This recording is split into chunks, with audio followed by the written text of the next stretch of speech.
Welcome aboard on this beautiful evening. Call the meeting to order of the Georgetown Township Board of Trustees, and I'll be beginning with a word of prayer. Heavenly Father, we are grateful to live in this township, grateful to live in this state and in this nation, grateful for the freedoms we enjoy and for the democratic process, our system of government. We're grateful to be able to govern much that goes on in our lives and not have it dictated to us. And we're grateful too, Lord, for the opportunity to express opinions and to agree and disagree and to debate. And we're thankful, Lord, for those that have fought to preserve that freedom. We thank you for the well-meaning residents and board members that we have that we want to see what's best for this township, and we just pray that you would continue to bless, protect, and provide. Thank you for all that serve and really put themselves out there for the township day in, day out. Grateful for their service. Continue to protect them and bless them in their duties, give them insight, wisdom to do things even better day to day. I ask these things in Christ's name. Amen. All right. Please rise for the saying of our Pledge of Allegiance.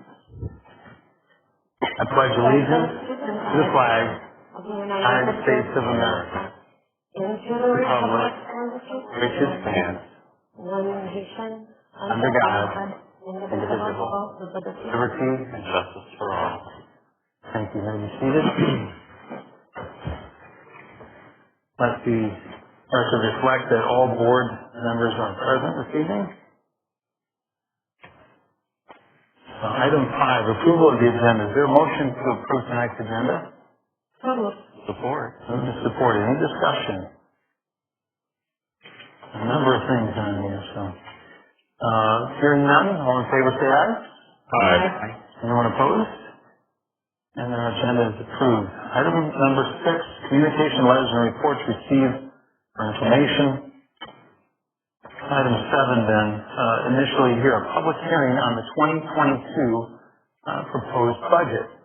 This is a budget that has been before this board on a couple of occasions already, have been discussed and debated and revised, etc. But now it's the opportunity for our township, for its residents, to address the board this evening, if you wish, about any particulars concerning the budget that we are about to vote on. So if anyone would like to, we'll first open the public hearing with a motion. I'll make a motion to open the public hearing. Or support. Okay. All in favor say aye. Aye. All right. The public hearing is open. So now, if anyone would like to step forward and address the board, we simply ask you to identify your name and your address and if your heart's content about the budget. Yes, ma'am. As long as that heart's content fits within 3 minutes. All right. My name is Angela Reed. I reside at 8412 Hallside Drive in Jenison. I am here to comment on the budget planning you plan to accept today. You have removed $600,000 that was originally proposed for the parks. The parks in our township are beautiful, but will not continue to be so if you do not continue their upkeep. I regularly walk at ASAS Park. This year, the weeds on either side of the path have become so overgrown that the view is compromised, and it is impossible to walk or run two abreast without your legs being scratched with the overgrown weeds. The weeds at other parks are also considerably overgrown. If you haven't been able to provide adequate upkeep this year, how can you do so next year without increasing the budget? It has been stated that this is not a cut, just an arbitrary amount first proposed that this board does not feel is needed. It has been further stated that should money be needed, the Services Committee just has to ask for it to be approved from the general fund. I have strong doubts that a board that won't proactively fund the parks will do so retroactively. You have also decided to remove a proposed $400,000 from the library, a library that has proven to be a spectacular asset to the community, boasting programs enjoyed by young and old alike. It is hard to innovate and bring in new programming without the proper funding. Our home values have risen in Georgetown Township, in part because of the many perks we have here. Beautiful parks, a stellar library, and excellent schools. If we do not continue to support the things that draw people to our community, our home values will end up decreasing as our quality of life decreases as well. Please consider a more appropriate monetary support of our local amenities. Thank you. Thank you. All right, you see how it's done. Is there anyone else who wants to follow her?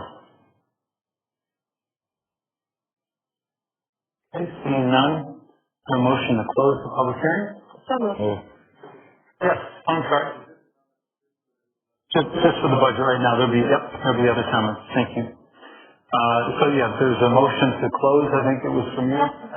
Seconded down here. Gary, okay. All in favor, say aye. Aye. Anyone opposed? All right, the public hearing is closed. Now for the matter of the adoption of the budget. Is there a motion to approve the 2022 budget as proposed this evening? Moved and supported. All right. Back on the floor once more. Board, we've debated this previously as well.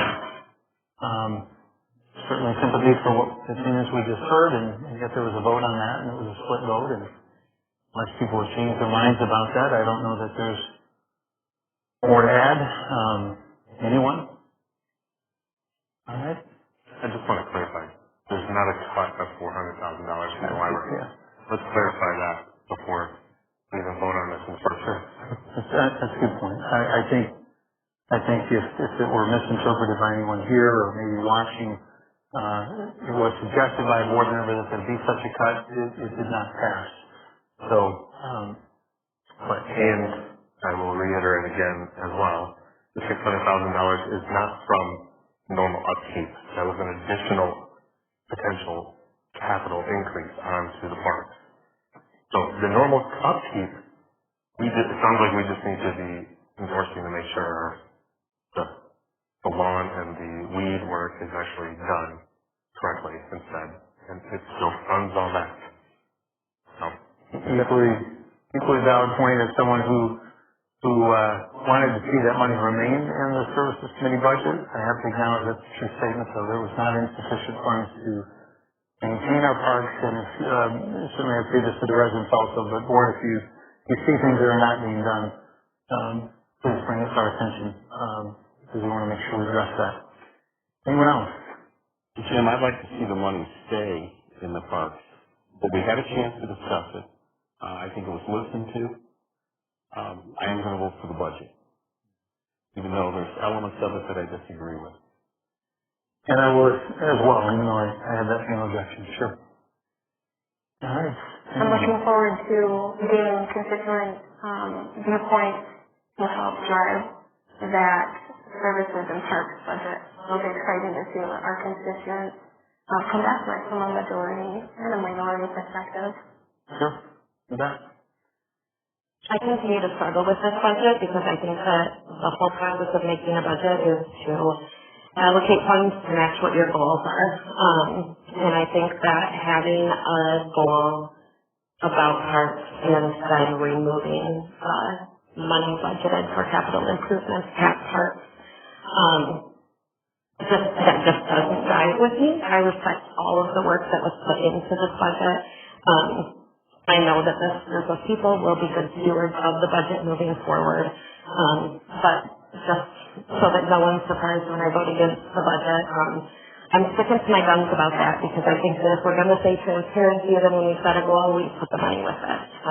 And I felt heard on that at our last meeting, and I appreciate the opportunity to have been heard on that, but my opinion hasn't changed enough where I would feel comfortable voting in favor of adopting this particular budget in its current draft. All right. I'm hearing none of the four that voted to the contrary saying different. I'm guessing that probably the votes are as they were. Any other topics?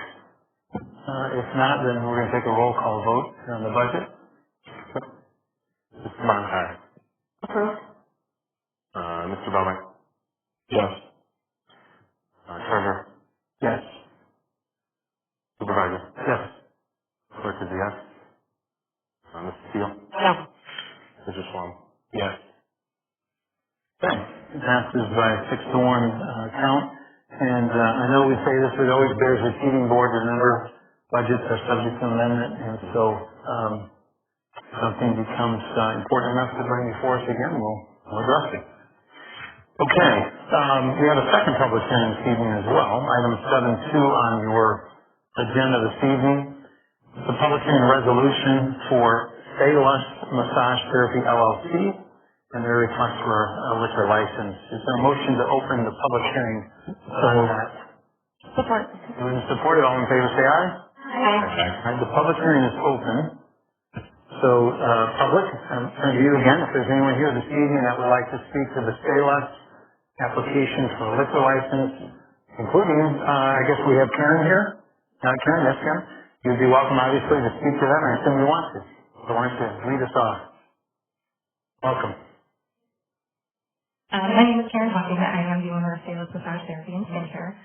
We are moving and expanding into the Jenison location, actually, and for a second time. I grew up here in Jenison. I graduated from Jenison myself.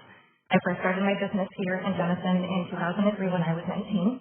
And I was successful here for 6 years until we needed to expand to a larger location and moved out to Granville for the last 12 years. We have grown enough where we needed to grab more space, so we were able and fortunate enough to take over the Paragon pet grooming facility and turning that into a luxury wellness spa. We're adding more services, more staff, and hopefully more amenities for our clients to take advantage of here. We are hoping to be a destination spa that offers all services that we currently have, plus some new ones like our automated wellness center, and we will be the only business-only spa in Michigan that actually houses all the services that we have underneath one roof. So we are truly trying to become a destination spa. One of the things that we are hoping to add to that is the ability for our clients to partake in an adult beverage during a relaxation service that lasts at least 2 hours long. For every 2 hours that somebody is able to spend with us in a relaxing environment, we will offer them the opportunity to indulge in a beverage of choice.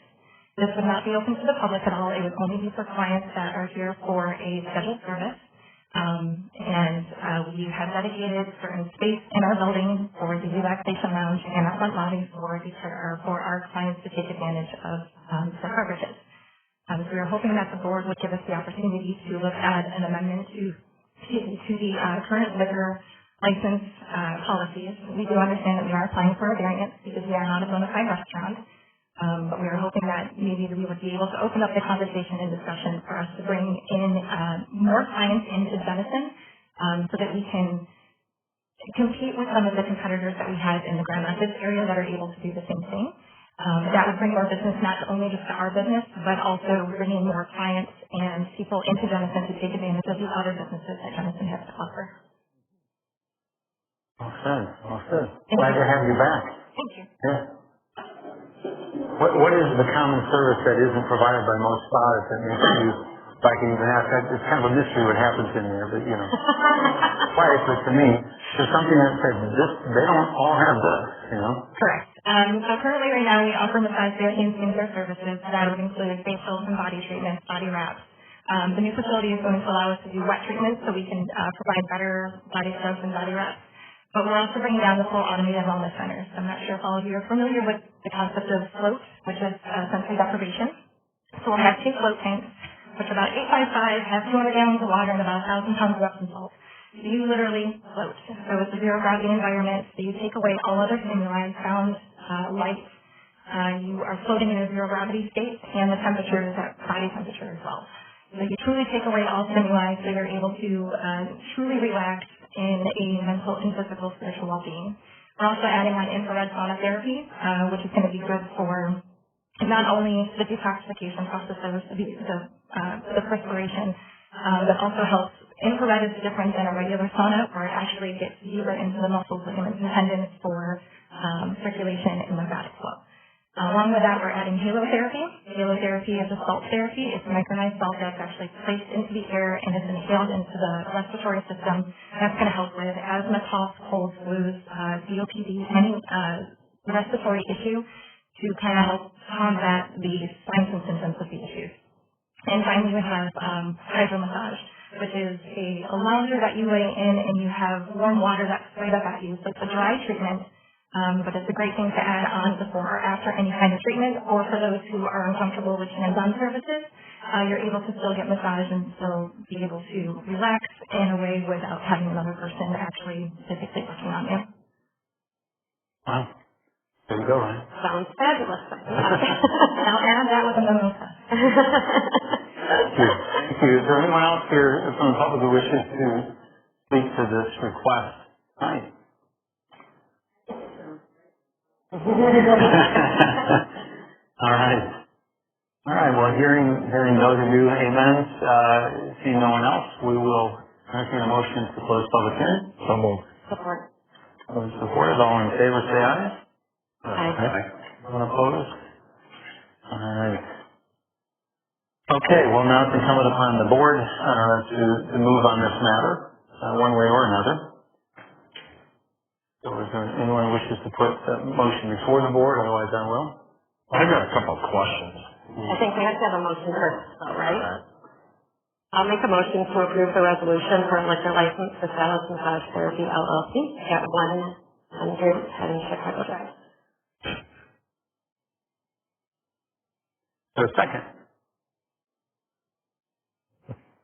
All right, hearing none, I'll make the opposite motion to deny the resolution for liquor license for Salus Massage Therapy LLC. For a second? Support. It's been moved and supported. So it doesn't mean exactly how things will turn out, but it allows us at least to have some discussion. So Gary, back to you. So this is my first go around with a liquor license in the township. So I have a couple of questions. The comment was made that we're making an amendment because normally a liquor license is only for places that serve food. Is that true? Gotta be more than 50% proceeds are related to food, and there has to be a certain dining capacity. Can you be more specific than that?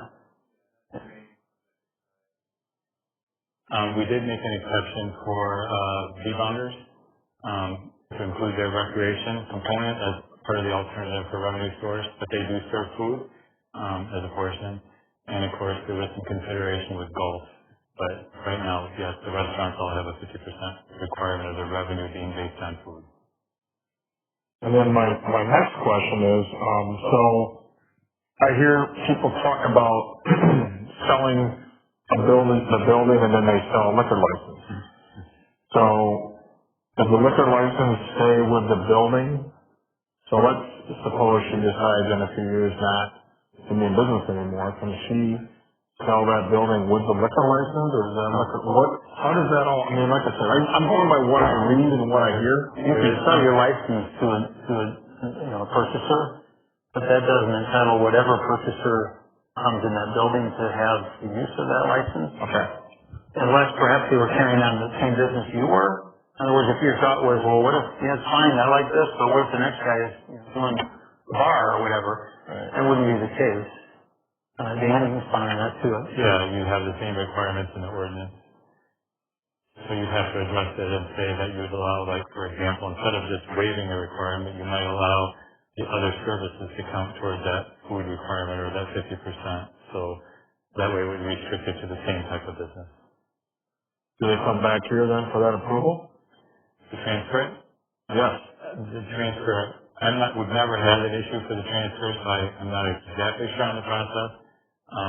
I don't know if you have the same power to restrict the transfer if the use is the same.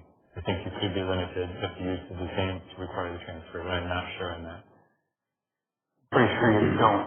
In other words, Liquor Control Commission would have to rule, but I don't believe you have to go back to the municipality. That's what I'm thinking too. So where does liquor control come involved in this? Should we approve it or deny it? Even if we were to say yes, they would have to get LCC's approval to grant the license. Okay. So, I mean, we can issue the license, but they have to get... There's two parts. We have our own ordinance that they have to follow, but they have to go through the whole liquor control process, which will not get approved unless you give them a recommendation. They won't approve it. So that they still have to follow our ordinance, and they have to follow the liquor control rules. So if you were to approve it today, there's going to be multiple months here before this license is issued.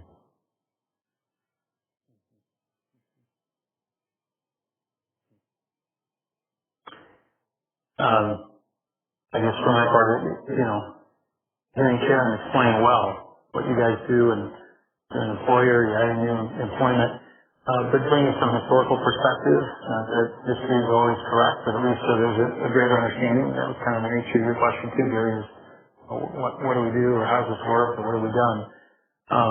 it comes up, it's come up, reasonably frequently over the years. Questions about liquor licenses and the like. When I first got on the board, we didn't have what we have now, which is at least having licenses for dining establishments. That was a step taken by the board at one time, looking to become more welcoming to so many of the restaurants these days that serve alcohol as well as food, right? And so the board drew a distinction between a bar, sale by the glass, et cetera, and a retail restaurant establishment. And it had good support, I think heretofore we had good support for any kind of liquor license. We've held to that here in the years since, most recently, you might recall, we had Posh Nails make an almost identical request, right? For a service of whatever they offer, with nails and the like, and then, to serve alcohol in the context of that. The board voted against that. And I think some of that is a bit of a distinctiveness, a view of, this is kind of where the community has been. I think we were one of the last, if not the last, to have the blue laws in place, especially with regard to the McDonald's over there. It might have been one of the last in the country to open on Sunday. There's just certain things that perhaps they change over time. Maybe they slowly, I don't use the word erode, but evolve or change. And I wouldn't be surprised when you guys are as cognizant as I am, and you look around and say more and more people are using the drink. For one reason or another, right? So, for good, bad, or indifferent. And so, I imagine that the mores are changing, and there may come a time when the township says, what were they thinking in the past, But for the time being, I still think it's in step with the community in which we are. It's the distinction. I'll use an example.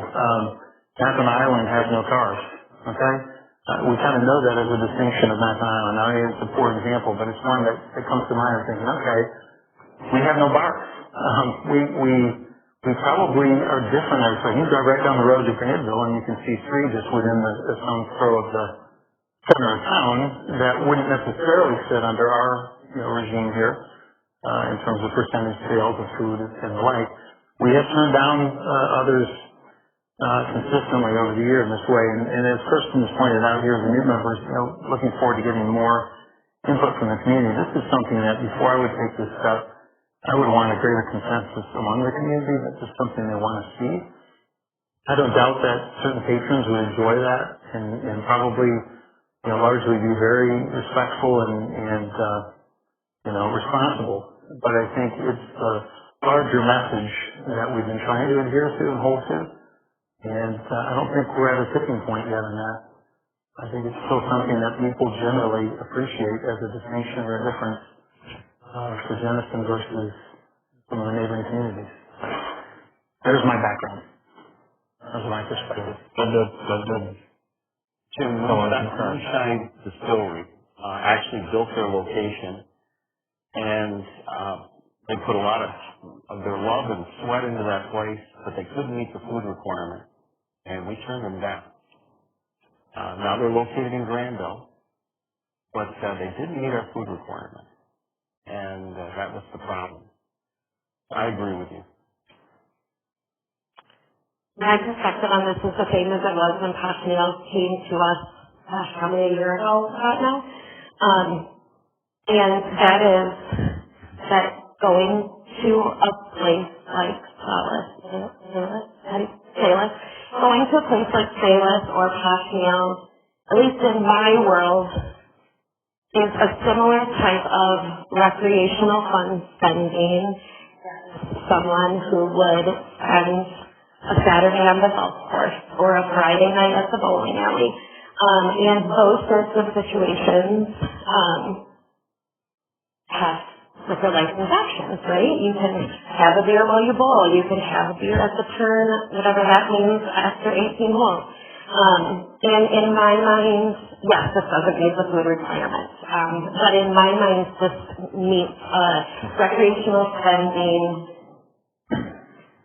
kind of situation where it wouldn't need a variance that is similar to other ways that alcohol is consumed recreationally in this community.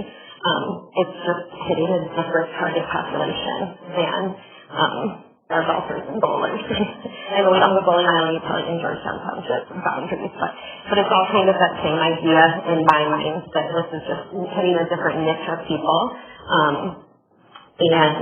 And I am in complete support of it, but I also acknowledge that this board has turned down identical requests in the past, so I wasn't very optimistic. Okay, thank you. Anyone else? This is a tough one for me, because I'm a very pro-business individual and want people to have ultimately the right that if they decide that that's what they want to use as a business, another revenue source, I ultimately agree with a lot of that stuff. That being said, again, we've already stated that there's been a precedent set of how we've handled things in the past.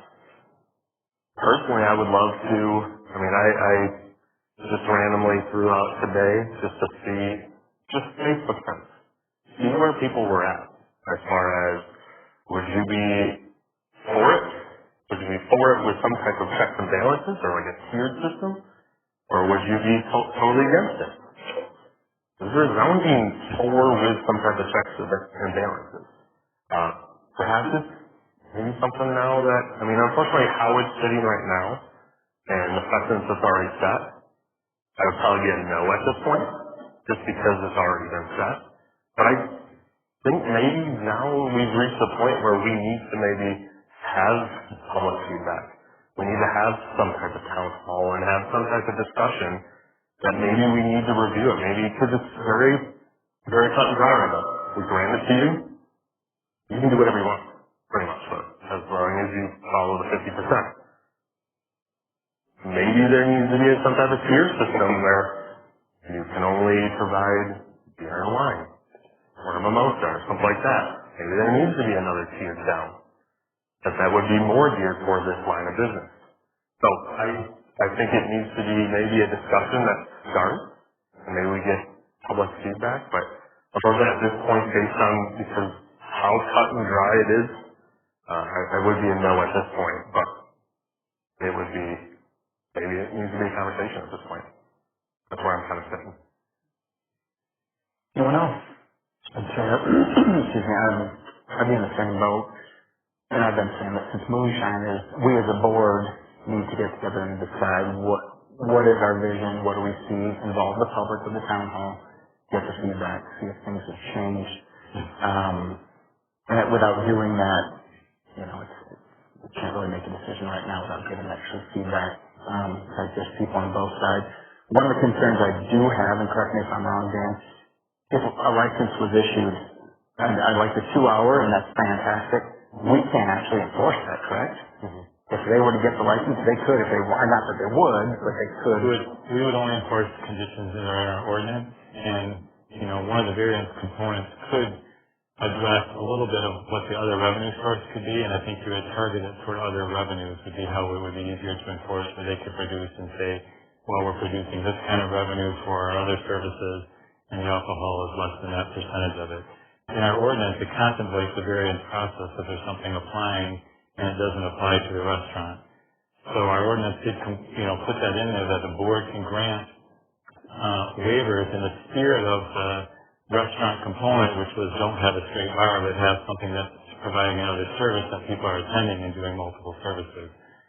So in your question with Granville has the same restaurant requirement as we do, and they decided it didn't apply to the distilleries. And they thought distilleries go under their own category, so they didn't put the restaurant component requirement. They just waived that completely for the distillery as a different category. And just so everyone's up to speed, that the voters did approve a resolution in 2010, a voter referendum, to allow the board to issue licenses. That was approved in 2010 by a vote of 11,371 to 7,515. So the voters have spoke to the board in 2010. The board put that issue on the ballot to see if they still wanted to remain a dry community. So that was done at that time. Just to clarify, it was to remain dry county? No. In 1996, Longwood proposed a ballot referendum, and the voters voted against that, but primarily targeted toward Walnut. The township board put it on the ballot in 2010, and it passed by 60-40. So. And we are no longer a dry community. Right. We never had blue laws in Georgetown. Ottawa County had some that we were part of, and when they waived theirs, it disappeared here as well. Good feedback. And from my perspective, I also am pro-business and also pro-relaxing and pro-mimosa. Because it sounds like percent of your sales are not driving from the liquor license, correct? It's 100% through the services. Would the patrons be able to bring in their own wine or whatever just for a bridal party, things like that? Is that something that's okay?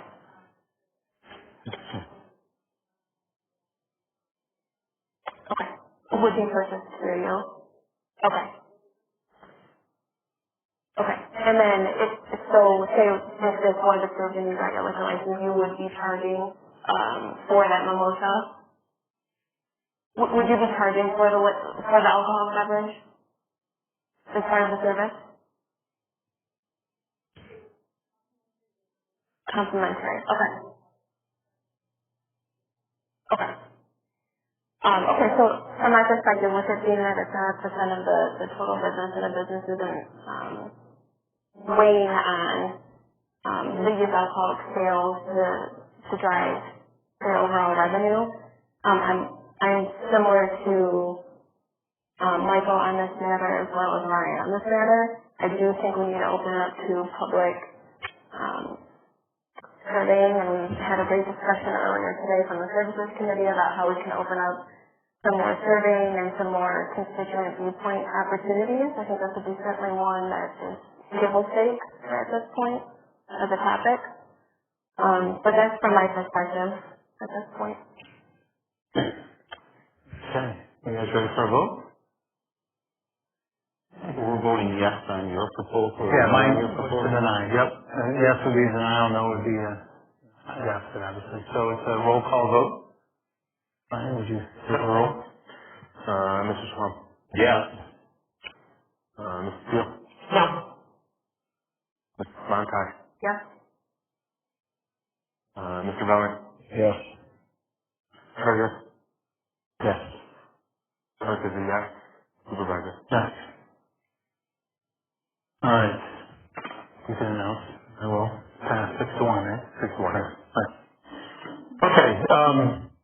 Next item on our agenda tonight is public comment period. I think the gentleman asked earlier whether there was going to be another chance. So this public comment period is to address items that remain on the agenda for this evening.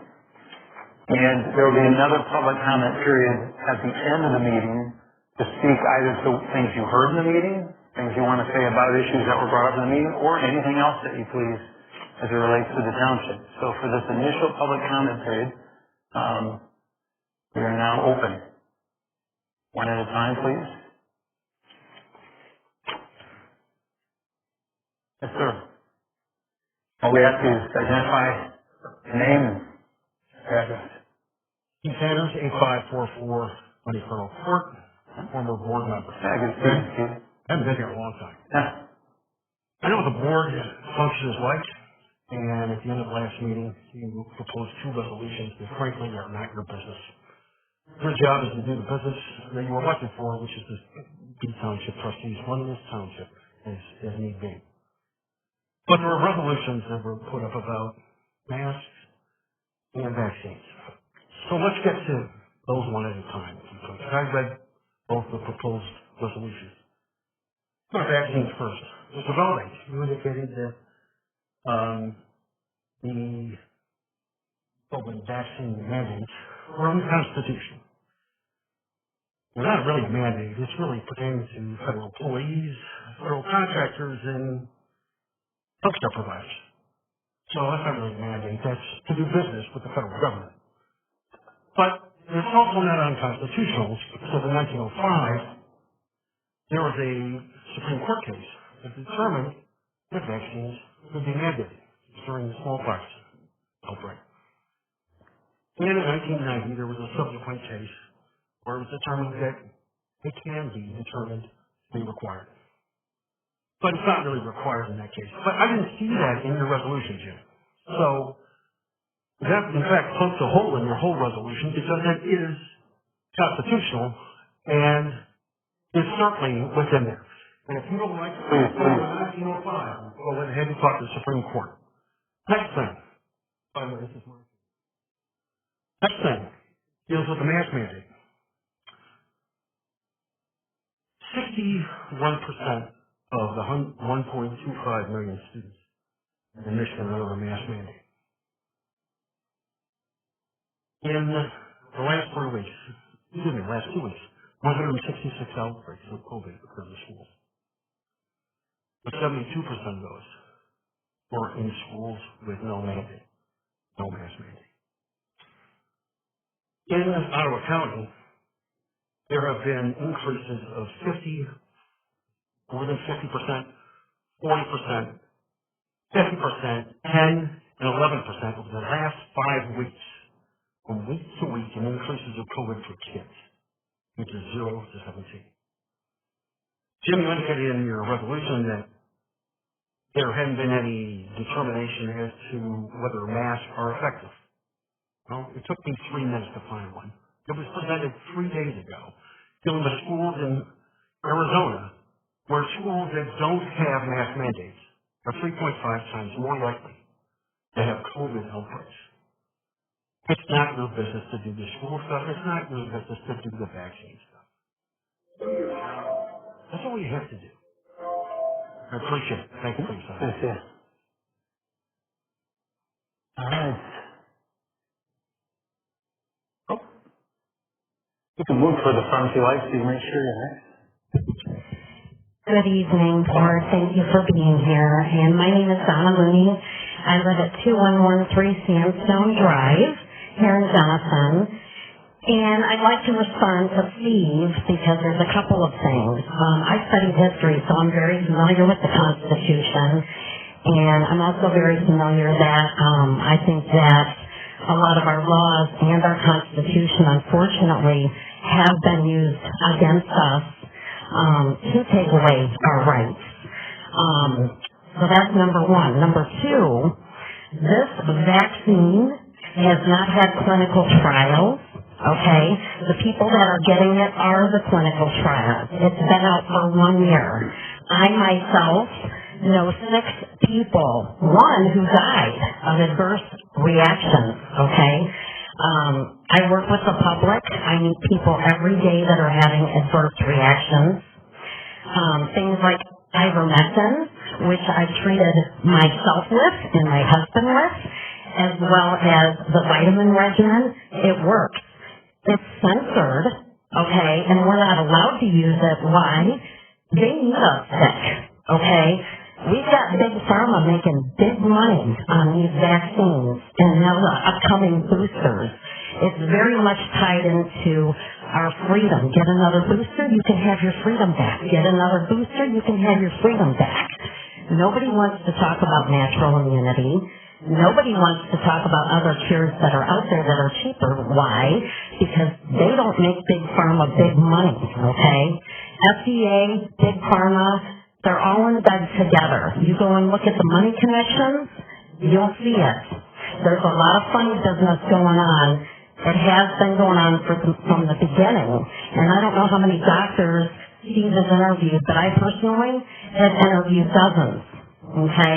Doctors are terrified of losing their licenses for prescribing life-saving treatments. There's a case in Cincinnati right now, Cincinnati, Ohio, where a hospital treating a patient refused to give him ivermectin even though he was on a ventilator and dying. His wife had to sue the hospital to give him that life-saving treatment. I don't know where that stands right now, but the point is, I am not going to let anybody, especially somebody like Steve or anybody else, demand and mandate that I inject something into my body that I know in my heart and in my gut, watching this for almost 2 years, that there's something very, very wrong.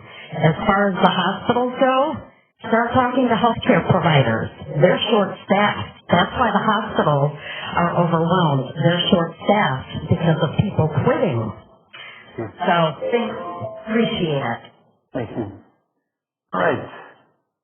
Yes, ma'am. Hi. I'm Maya Hahn, in Hudsonville. I'm also the regional director for Michigan for Vaccine Choice. I'm a healthcare provider. I'm a speech-language pathologist and autism specialist. I'm also the mother of 3 vaccine-injured children, one of which developed lupus from vaccines and cannot wear a mask because she's allergic to the sun and has severe facial rashes. She was no longer able to attend Jenison Public Schools. Because of this, we had to transfer her out of district so that she could actually live her life as happily as possible. A little bit, you had mentioned how that case was standing. I am friends with a Dr. Peter McCullough. He is one of the top cardiologists in the world. I talked to him on Thursday, and he actually took up that case and helped that family. And after 4 days, they were able to get him out of the hospital on ivermectin, and 4 days later, he's doing great. So the information on treatments is being suppressed. The mask, we know 2 great mask experts here in the state of Michigan. I hope that you guys have all had a chance to listen to their testimonies. They were ASHA certified, one of the top mask specialists in the country, who have been speaking about how these masks do not protect against viral transmission. Neither do the vaccines. We now know the vaccines do not stop viral transmission as well. There is absolutely no reason that we should be mandating masks on our children or vaccines on our children. In fact, the research out of Israel at this point now is indicating that those that have had the vaccine are 6 times more likely to be hospitalized and die than those that haven't. It is time we start listening to the scientists that have been suppressed, they've been censored, and they're speaking out. It is appalling that we are not addressing early treatments, ivermectin, hydroxychloroquine, bivazine, infusions of monoclonal proteins. There's a variety of things. Right now, American hospitals are being mandated by the CDC and the insurance companies to let them stay home until they are in such a terrible state that they need to be hospitalized and on a ventilator. It is criminal. It has 736,000 deaths, 80% of which did not have to die, and that is very minimal. I want to tell you the stats right now from the VAERS report. Right now, we have had 10,000 less than what have been claimed to be deaths from COVID itself. 736,963 reports of adverse reactions from the vaccine. 5,386 deaths. 66,000 hospitalizations, 114,127 office visits, 8,626 Bell's palsy, 2,122 miscarriages. They're pushing this on pregnant women. Please do the right thing. Protect our citizens. Thank you so much. And I want to thank each of you who spoke, and I'm sure I could tell with all 3 of you that there was more that you wanted to say, but thank you for abiding the time limit. Appreciate it. You did all 3 jam in a lot in 3 minutes, so it's well said. All right. Yes, sir. Thank you. I'm Harvey Nickel. I live at 7513 23rd Avenue. I'm following Ryan because she was reading from the open VAERS. I will leave this with you. This, when you hear the news reports, you hear vaccine safe and effective, There's a Harvard study that indicated that only 1 to 10% of actual adverse effects are reported. That means the number of deaths are about 150 to 1,500,000. This is worldwide though, but it's close to this in the United States. What's really scary is when they're pushing these vaccines on young men and young women. There are 2,122 miscarriages, but the biggest problem with young men, teenagers, is myocarditis. There's the inflammation of the heart, which will lead to heart attack and death. And there are 6,812 cases of myocarditis in this report. I will leave this with you. With respect to mask mandates, I have 2 articles here that I will leave you that have about 120 different references saying that masks do not work. They're ineffective. It's like using a chain link fence to stop a mosquito. I also have a statement here from Dr. Fauci, his email. He says, masks are not effective. You may read it. It's a real email from Dr. Fauci. The vaccines are biological agents. They actually redefined the definition of vaccine so they could fit this mRNA biological agent under it. It is causing numerous problems. The spike protein is dangerous. In fact, the inventor of the mRNA vaccine, Dr. Malone, is now speaking out against it, saying that we should stop this immediately. There have been so many damages that focuses into the women's ovaries, sterilization, necessities, sterilization, myocarditis, heart attack, and death. This will not happen right away. However, I have the data here also on this VAERS report that shows that well, also the CDC has, they have redefined what is vaccinated. Now, wouldn't you and I think that once a person receives both shots, they're vaccinated? Right? They've redefined it so it's 14 days after the vaccination. In those 14 days, 86% of the people die. In fact, over 2,000 die on the same day they get the vaccination. It is not safe and effective, and it is horrendous that we're pushing this on our kids. Kids that have a 99.998% chance of survival. Why would they need a vaccine? Why don't we let their natural immune systems work for them? Henry Ford Hospital will not allow ivermectin to be prescribed for COVID. Spectrum has just come out and said they're not going to be allowed ivermectin for COVID. Ivermectin really decreased the death rate in India by 96%. Hydroxychloroquine in Africa, the death rate of Africa is 1% of the United States. The United States per capita in 2020 had the highest death rate of any country in the world. Why? Because the required protocol is remdesivir, which is a known poison pushed by Fauci. Causes kidney disease, death. All right. Thank you. If you have papers that you'd like, they can be passed down. All right. Anyone else?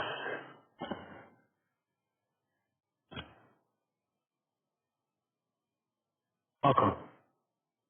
My name is Angela Reed. I still live at 8412 Bellside Drive in Denison.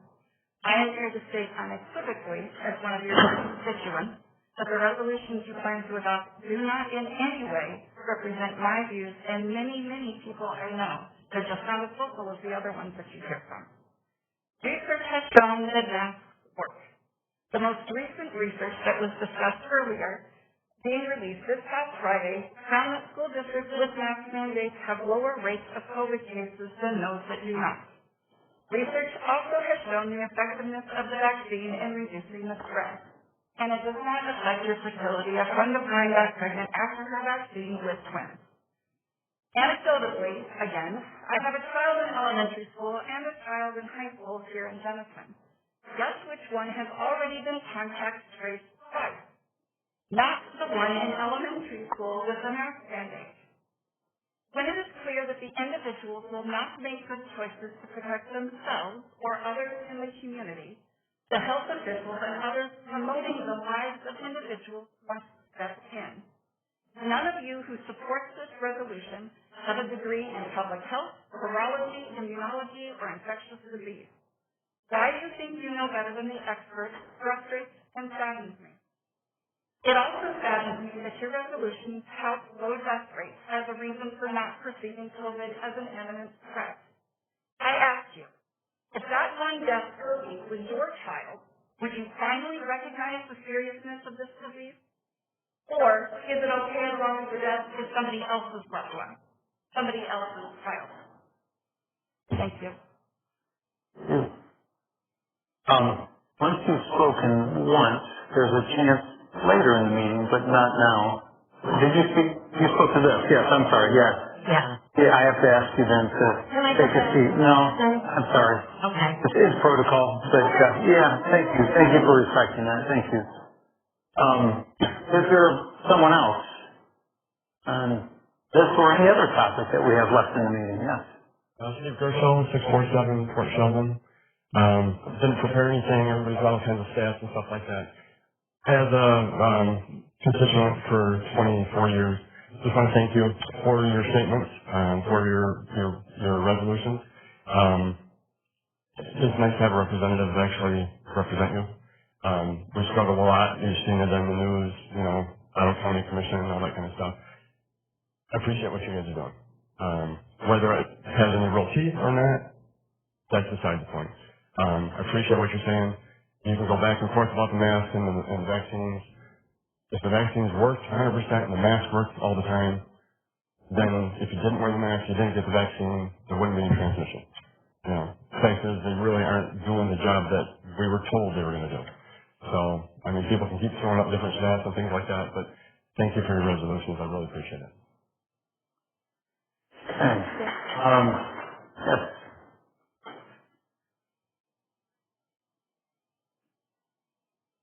Hi, I'm Angie Yesky, 8367 Stonington in Denison. I've been going to the commissioner meetings since spring with my friends up here. First of all, I just appreciate you all so much that you're so attentive, which we did not see all spring and summer.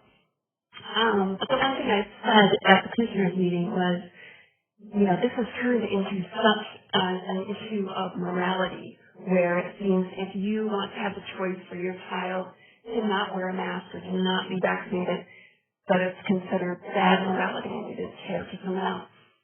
And I want to really strongly state that there are bad cases on both sides. But I did research that Michigan Department of Health posted that we have had a 586% increase in Legionnaire's disease, which is caused from moisture getting in the lungs, and that's within 1 year. So it's gone up from a little bit from 19 to 20, and then 586% in the last year.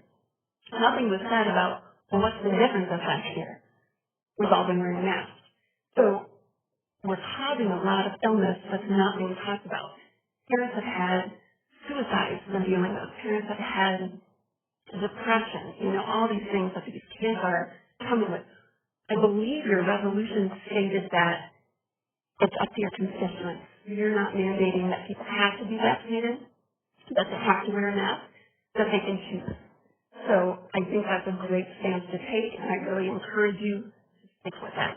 Thank you. Anyone else? All right. Seeing none, we'll close the first public comment period this evening. On item number 9 of our agenda tonight, boards, our consent agenda. Is there a motion to approve the consent agenda? So moved. Support. Moved and supported. Any discussion? Hearing none, all in favor say aye. Aye. Anyone opposed? All right. Consent agenda is passed. Item 10. This is the policy for appointment of a new township board member. So we just went through that exercise, and it was thought that we should perhaps update our policy. For a motion to place before the court, we're not there right now, Joan. Okay. A motion to place before this board approval of the policy as drafted this evening. Thanks for coming, Sad. All right. Motion. All right. Yeah. Maybe we had nobody. Okay. All right. So it's before you. I don't think anybody from the finance committee is pretending that there's a perfect policy to come up with. This more or less mimics what we did this last time, minus the Easter basket. I did ask that. Yeah, you did. I would prefer that. Really nice start. It doesn't come up often, but it comes up, right? So from time to time. So we more or less tried to codify what we just did this time, and I imagine the next time it comes up, that board will change us. May well happen. Never know. Yeah. Our discussion was trying to create some type of structure, because we didn't really have necessarily structure, but yet we left it open enough that if the next board makes decisions to kind of make it how they stand on things, that they could still have a little bit of leeway in there. Yeah, I think that what's so great about it is that we can actually show this one-page procedure to those who are the candidates up front, so they can be prepared to see someone that went through it, technically. They'll have that expectation coming in that it's a potential Easter basket hat full. Transparency on the board goals. Yep. further then, all in favor of adopting that policy, say aye. Aye. Anyone opposed? All right, it passes. Item number 11, for 2022, we always right about now for the next year sets the dates of meetings for boards and commissions. We more or less tried to mimic the current schedule we're on. A motion to approve continuing that sort of schedule in 2022. So moved. Support. Support. Any discussion about that among the board? Worked really well. Okay. Again, hearing none, all in favor say aye. Aye. Anyone opposed? That means the schedule is approved. Item number 12, 7-day agenda requirement amendment. I guess I'll throw this out there. Motion to amend the 7-day agenda requirement for the board meetings policy to allow the finance committee agendas to be produced 6 days before a meeting, as recommended by the finance committee. That's a motion, by the way. So is there a second? Support.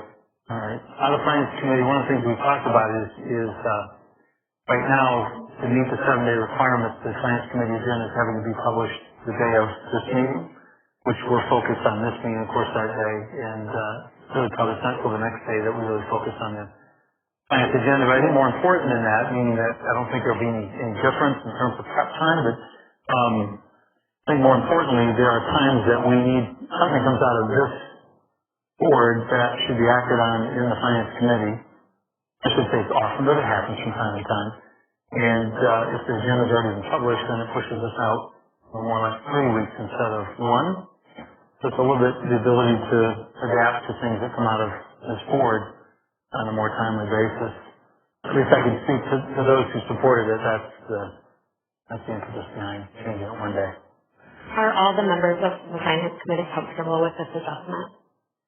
I don't know. I voted against it. Yeah. I'm for transparency, so I looked at it as anything, there's nothing that pressing that can't wait. If we're that concerned, we could schedule our finance meetings on a Wednesday, like it used to be.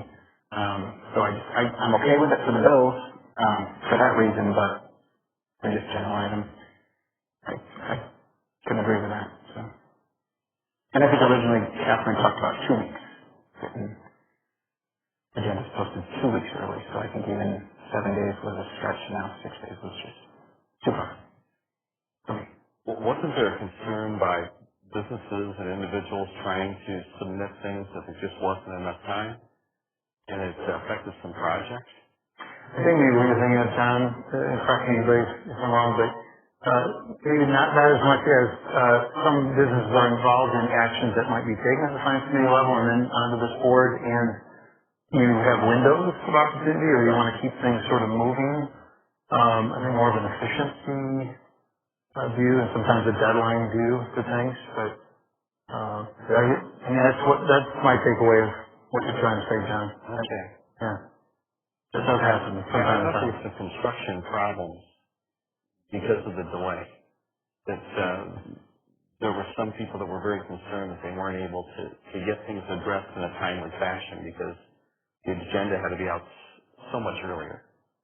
That wasn't related to the finance committee. That's related to the planning commission meeting being on Wednesday and the board meeting being on Monday. So they have to wait 3 weeks instead of they used to wait 4 days. Now they wait 4 days and 2 weeks. So this doesn't affect that. Again, I know for years we had less notice than the 6 days, and that was corrected here within the past year or two. I guess the past year. And I think it's a good thing. I mean, it's worked out, I don't think, we get one person in our finance committee meeting maybe every other time. So it's not an issue of the public saying, oh my gosh, I can't prepare for your meetings if I don't have 7 days, I only have 6. I think it's more just based on that anecdotal evidence. I mean, it's more based, do we have the time? And I can't speak for the two of you, but I can say as a member of the finance committee, I don't really concentrate on that agenda until the following day after the board meeting anyway, because I'm focused on what we're doing here tonight. But effectively, it would inhibit our preparation. I think it is still transparent. In other words, you can still see, obviously, among the public what's going to be on that agenda, and you're welcome to attend. Sure. But I know you've got feelings the other way, and they're valid as well. So, I also look at it as, if anything's real pressing, we can always, committee as a whole, do it at a board meeting, add it as an agenda item. go straight to the board with it too, so. Anyone else? I do like having the agenda, 6 days, 7 days up prepared. I don't like to drop a couple days for a meeting. I like to process it a little bit, so.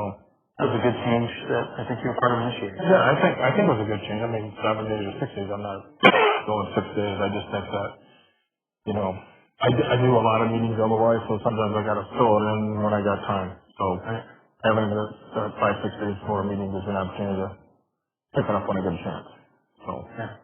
So the way I interpreted this, all this was, is it set up the process that if anything from this board goes to finance, it would be on the next finance committee, not 3 weeks from now. correct.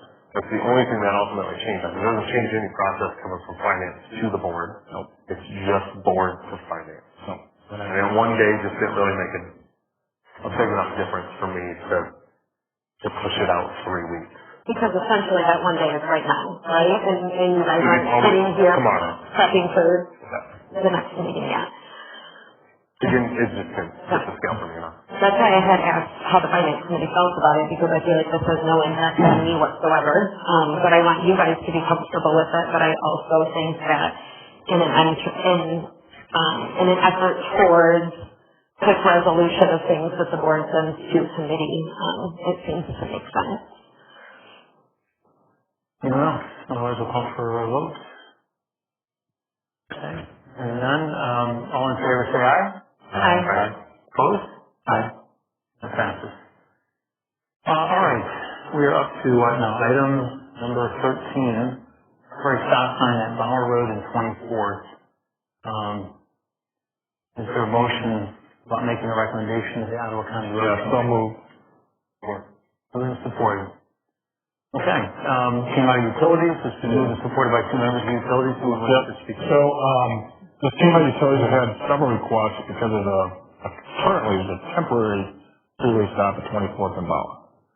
And, we've had several requests, that will be kept there. Now, the township really doesn't have the authority to put that there, but we can write a recommendation to the Ottawa County Road Commission that would have, that we could keep that there, if we could keep that there. Also, in the Planning Commission, we had, quite a long meeting because of the Grand Rapids gravel situation at Fillmore. And a lot of people brought it up at that meeting too. I would say probably 6 to 10 people said, hey, while we're here, we talk about the stop sign at 24th and Bauer. And they all said the same thing, if we could be kept there. We did contact somebody that we got to contact the Ottawa County Road Commission, and they said, a note from the Georgetown Township would help. So, they still would have to make a determination. It's not something we can do, but we can send a little recommendation that they would do that. So, I've got a little concern that I got an email today saying that the cars are backed up from that stop sign all the way up to the high school. I was not aware of that. Have you heard things along those lines? We live that way. My only experience was trying to leave a Denison football game at the time that everybody else was leaving the Denison football game, and traffic was backed up to the Denison Center for the Arts. So it was backed up to the three-way stop at 20th. And so then traffic was backed up into the parking lot because you couldn't get out into traffic to go left. And so that is my chief concern, is that it is holding things up, and when large athletic things get out, like it took us 50 minutes to get from our parking spot through that temporary stop.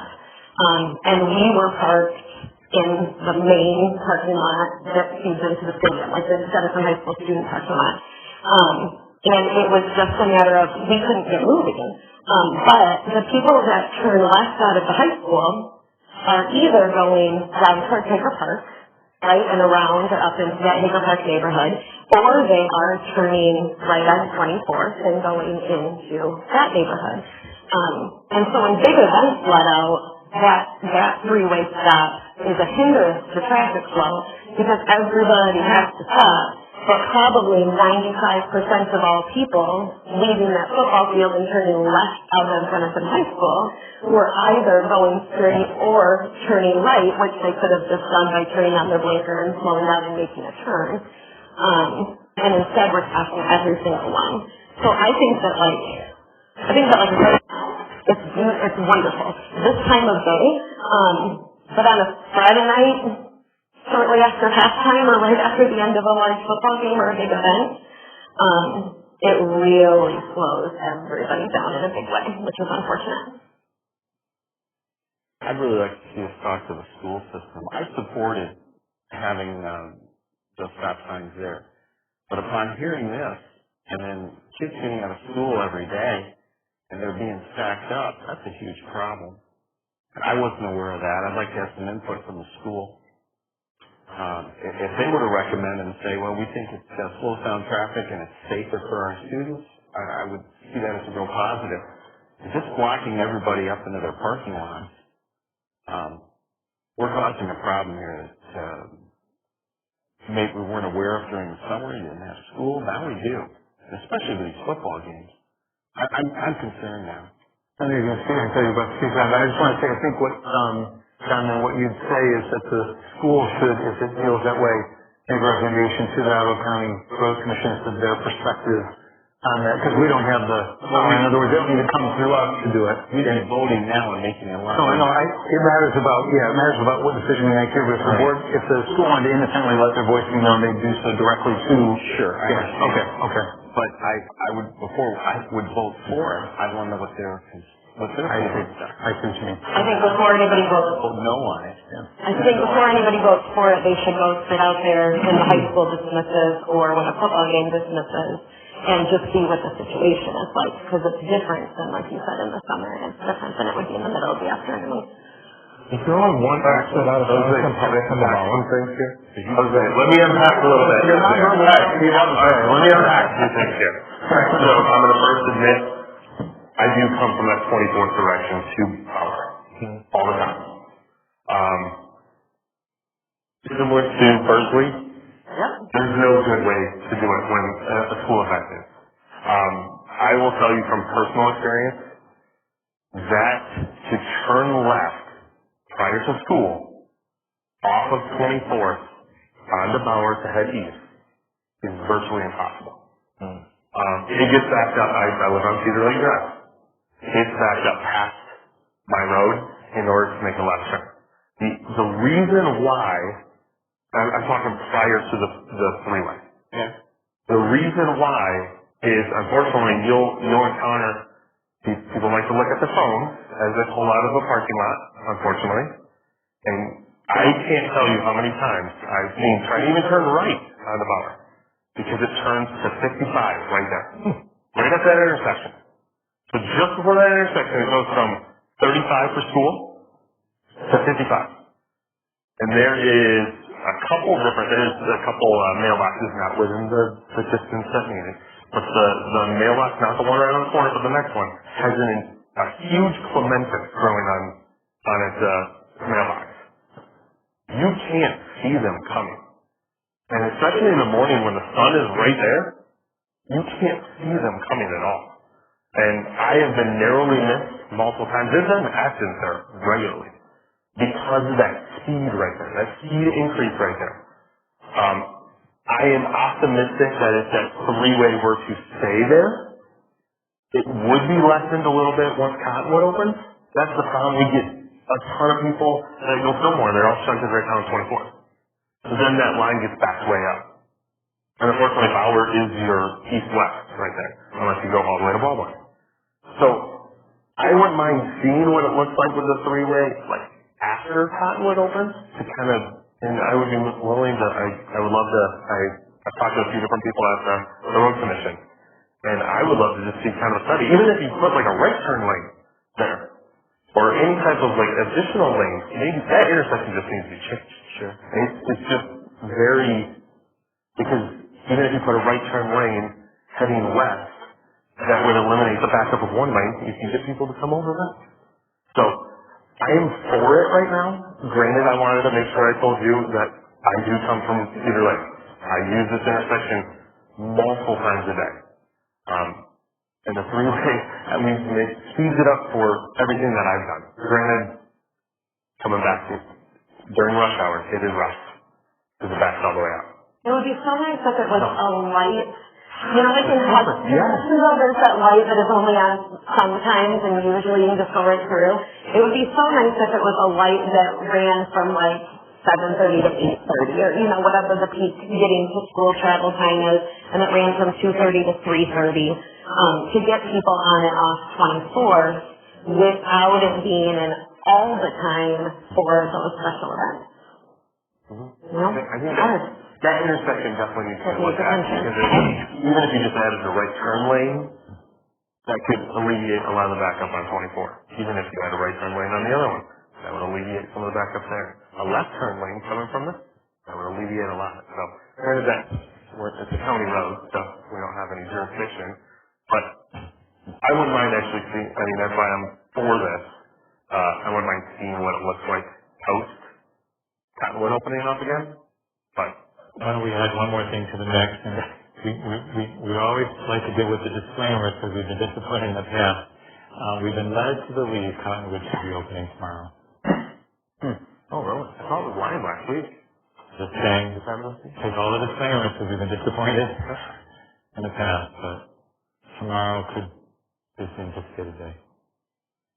Question for those of you who've looked at this issue. I don't even drive that way, so in fact, I don't really have a strong perspective one way or the other, but I wonder, do we know whether the road commission is evaluating, according to their standards, what to do with it, or are they even aware that this is something the other? Yeah, they're aware. Okay. Receiving many calls. Okay. I talked with the Ottawa County Road Commission's traffic engineer just to get an idea where it sits. Before Cottonwood closure and before the temporary freeway stop, obviously, traffic count was 8,000 on Bauer and 2,000 on 24th, which I thought was surprising. It seemed like a real high number for 24th. So their plan is once Cottonwood opens up, evaluate, do the traffic study, see how that changes. Because right now we're seeing a lot of congestion because of Cottonwood, which is typically, 20,000 cars a day? I doubt at that point, but maybe that's a story. Right, on Cottonwood, but some of that's getting directed. Some will go down Baldwin, some will go down Bauer. So a lot of it's plugging it up now. In full disclosure, I've got friends that live on Cedar Lake, east and west, and some that live on 24th, and some in subdivisions back there. But I also have friends that live who don't want to see that three-way, so it's a toss-up between the two. But last week, coming home, and I've been keeping an eye as I drive past it, it was 5:15, no school functions, and it was backed up back to the high school. So in the morning, it's fantastic helping people at Cedar Lake and 24th get out, but the problem is, at night, they're all coming home, and they're turning, so that's, normally they would just turn with no stop, and it keeps traffic moving, but now with the stop, it's all that traffic there, so, and talking to the traffic engineer too, he said they're going to do the study after Cottonwood opens up. Also, schools were opposed to it. I think they already sent a letter, or at least contacted the road commission to tell them. Also, the sheriff's department is opposed to keeping the three-way, which was another one. I'm like, well, there's some background on it. And it's one of those things that traffic studies will kind of review on the numbers guy. So, but I look at it and think if you're on 24th or Cedar Lake, you've got multiple options to leave there. You can go on 24th to hit Cottonwood once it opens. You can go Cedar Lake back to Greenwoods, Pleasantwood, Meadowbrook Acres. There's multiple ways to avoid that altogether if you need to make a left-hand turn. As far as somebody with a mailbox, I think that should probably be addressed and looked at. If there's somebody with landscaping that's blocking traffic, that's a safety issue, so we should definitely get on that. But I'm looking forward to what the road commission has to say with their study. Main thing is me bringing my kids to Bowerwood. I don't even have to touch that intersection if Cottonwood's open. And just bounce them there. And as does most of like Cedar Lake Drive, 24th, they have that option then to go to Fillmore where Cottonwood is. Once that opens up, I think that will alleviate a lot from the three-way. So I would love to see what the results of the study will be in the future. And then who you're going to see getting held up there is the people that live up in Hager Park. Where Willing Hill Golf Course used to be, right? Up there. Because that's the way that they have a golf. It seems like it's premature for us to, I'm just looking at the motion before us, but it seems like it's premature for us to recommend to the Ottawa County Road Commission if we're saying that we need to see what's going to happen once Cottonwood opens back up. But How long would the temporary stop sign be in place if we voted yes on this? Just to keep the temporary stop sign, is that to have it back as temporary status, or is it Potentially make it permanent. permanent status? Yeah. Okay. The only thing is, I mean, I can't imagine if Cottonwood opens up that it's going to change the freeway overnight. So Right. I think that would allow them to be able to Buy them some time a little bit? see what the studies are on that one. And you'll still have some good football events to Kid Chat games Friday night, Some good football games to analyze the flow of that. So. Well, I lived on 24 30 years ago, and I thought it was terrible getting on board, and I can't imagine. I mean, Cedar Lake wasn't even developed yet. There was only like 6 houses on there, so. Yeah, I'm going back to how old I am. 24th used to be gravel when I lived there 30 years ago. Dan will remember that. So, my comment though is this: why doesn't Genesee Public School have an exit out to Ball Road? If it's all backed up in the parking lot, that'd be the easy fix. See the exit on over. From the high school? Yeah. There's lots. I'm sorry, 20th Avenue. That's right. You own the corner, and you dump all your traffic into one road. They're building another parking lot over next to the junior high that will dump out onto 20th, trying to relieve. But will that connect to the high school or to the football stadium? Yeah, it's currently gravel right now. Okay. It's over kind of between the junior high and the maintenance building. Sure. And the intention for it is people who are parking for athletic events, because then you can walk just essentially come up by the park. That will help a lot of the traffic, because you can take traffic on the 20th. Whereas now, you've only had one exit, and that's on the Ball Road. It's always been that way. It's always a weird design to me, but. They're working on it. It's gravel right now, they gotta pave it. Now when they're gonna have a goal date of finishing that? Well, it's part of a whole bond construction that is going on right there. They're also adding a large dance room off of the junior high, and then the parking lot is part of it. And so my guess is that they aren't, and this is just a guess, but my guess is that they aren't going to pave it because right now it's being used by construction traffic, and that probably will continue until the room is built off the end of the junior high, and then it will be paved. But when we were there for Cub football on Saturday, people were parking in it. And the footings are poured. Yep. So the footings for the band room. So they're working on it, but. Okay, is there any more discussion on this motion about making a recommendation? Obviously not over control of that. Okay, hearing none, hearing a lot of good discussion too about it. That's something I'm not exactly close to myself. I think we should probably take a roll call vote. Okay. All right, and the motion is to approve right now, it's before you. Making that recommendation. As a recommendation. Yep. To recommend to the Ottawa County Road Commission that it becomes a permanent fixture. Correct. Okay. Supervisor. I'll say no and let the road commission kind of evaluate that. Treasurer. No. Mr. Schwab. No. Mrs. Steele. No. Mr. Melnick. Oh, yeah. Mrs. Monti. No. Click is a yes. Okay. Okay. Click is a yes. It's a 5-2 no. All right. Okay. Motion is defeated. Item 14, sidewalk installation along 36th Avenue north of Baldwin Street, also from out of utilities. Is there someone who wishes to make a motion related to the sidewalk installation? So moved. Moved and supported. Discussion. So, the reason this got brought up is we get several requests to see sidewalks all the time, and it seems like it's from students and different things. And so, I've been doing a review, and I brought you to it. It was very interesting. I said, Lacari's on the corner of 36 and Baldwin have sidewalks. The new Wesco station will have sidewalks. And the apartments next door have a sidewalk. And yet, all the property from there, which is owned by Hudson Public Schools, to Bower Road, there's no sidewalks. And yet, we keep hearing that we're all about trying to create safe pedestrian ways for everybody in Georgetown, and yet our public schools seem to flaunt the fact that they don't need to build them. And so, I would like to, it was my motion that we bring up, that we send a letter to Hudson Public Schools, request that they would look into putting sidewalks there. I support and agree with Gary. I think with the massive construction that they're doing there, I mentioned our meeting, I'm surprised that they didn't include that in.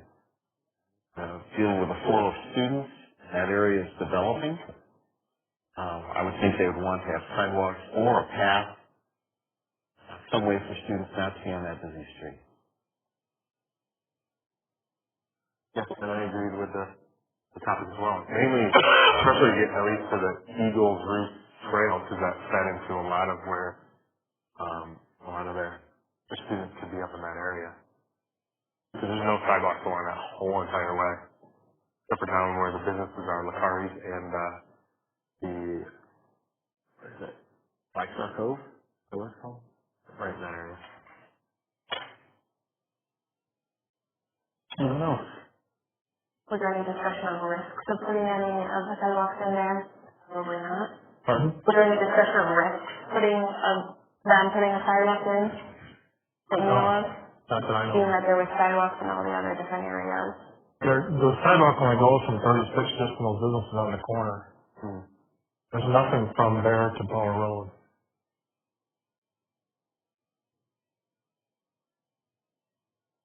Yeah, I think we're sending them a letter and hearing what they had to say. Yeah, I mean, it's just basically a letter saying, we keep getting letters from other individuals, and to be honest with you, it's really their responsibility, but the public schools don't have to follow the ordinances of the township. So it's a request. Okay. Anyone else? When Unity Christian went in, there was farmland next to it, and there was a path or sidewalk put in. I believe there was some negotiating with the township in order to pay for that. I'm not sure of the details, but that was a major concern about Unity. And you have a development down the street, and I know it's a high school, and often students in the high school drive, but there need to be accommodations for those students that are walking too. And so a sidewalk path is available. Yeah, I believe that one on 48 there for Unity, that wasn't paid for by taxpayer money, correct? Those people were forced to put on the sidewalk, the farm? I have to do a little research. There may have been a deal with an easement. I'd have to check it out for sure. I believe that was it, that looking at the expansion of 48th Avenue with the master plan, that we were able to negotiate with them. I think they granted us additional right of way, and it was an exchange of right of way. Yeah. Right. And the other interesting thing, Unity got a waiver for their own property sidewalk. They don't have a sidewalk on Unity. Tricky one. This one, so the motion is that to recommend it going just from the 5-6 all the way down? Or 36 Avenue, the property they own. Yep, 36 from the new building they're putting in there? Huh? From the new building? Well, all the way down the ball? Okay, yep. I just wondered if you were talking, because I think they own this whole corner or something. They don't own all of it. They own wherever their property is along 36. They only own this piece out to Bower. They don't own all the way to the corner. They own here. And if they own this piece right here, they come out to Bower Road. Okay. 36 is just to here, just to the property they own. Okay. It's supposed to be the 5-6 building right now. I just want to clarify. There is a sidewalk in front of Unity, and it goes all the way to Sheldon Drive to the north there. Right. Just want to clarify that. Yeah, they got it right through past to their entrance, and then they agreed and got a waiver past their entrance because it was heading toward the muck, but they wouldn't have to do that until it was extended toward the muck. So the main part of the property, they did put a path in. And so it just goes up to the entrance, so people walking from Port Sheldon can get there And then they agreed, because they have a little property south of their entrance as it's heading down. And it was, the board at that time agreed that it would be a while before it's heading toward that lock. Well, it sounds like there's general consensus to make the recommendation. I guess a non-binding recommendation. So, all in favor say aye. Aye. Anyone opposed? Okay, that recommendation is passed, and that letter will be sent. Bear with me here a second. I'll let Dorothy in. Now next is the mask choice resolution. Item number 15. Dan, you did a good job of sending us out a draft, putting together a draft for everyone to look at. And it's understood from our previous meeting too that this is a resolution that if passed tonight would only be signed and attributable to those who vote for it and not to the whole board. So is there a motion to approve the issuance of this resolution about mask choice within our township? I would make that motion. Or support. Okay. There's some discussion last time, but it was right toward the end. Is there further discussion this evening about this, what I think is fairly called a largely symbolic act? Right? No one's kidding themselves that we're dictating, policy. In fact, I'm not sure how many people wake up each day and think, I wonder what Jim Maringer thinks about this. But nevertheless, I think it's important sometimes to speak on issues of the day, and even knowing that everyone is pretty well grounded in whatever position they have, I think, speak as a board, so made the recommendation, and the majority felt that would be appropriate. So, any comments about what's been proposed? My comments kind of are on three levels. First and foremost, I want to say thank you to you and to Dan for drafting the resolution, but starting with the language, we the undersigned members. That means a lot to me, and I don't want to go unstated that I really appreciate that concession and flexibility from you guys, my colleagues. The one question that I had, one of the whereas says, on this one, the last one, right? Says, we were elected to represent the people of Georgetown Township, and per the statistical information available to us, that we are representing a majority of the residents of Georgetown Township.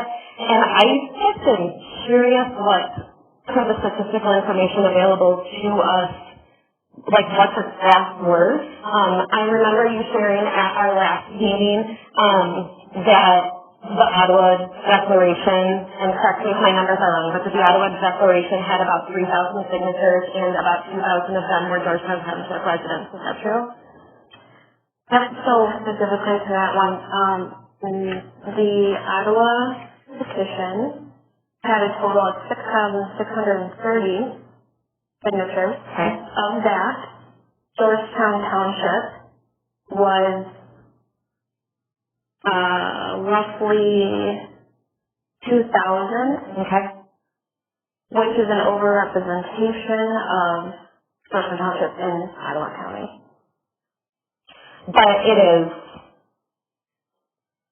so you're saying that like 2,000 out of that 6,000, so because it's a third of the people from Ottawa County and Georgetown Township doesn't make up a third of the population, that's kind of your ratio?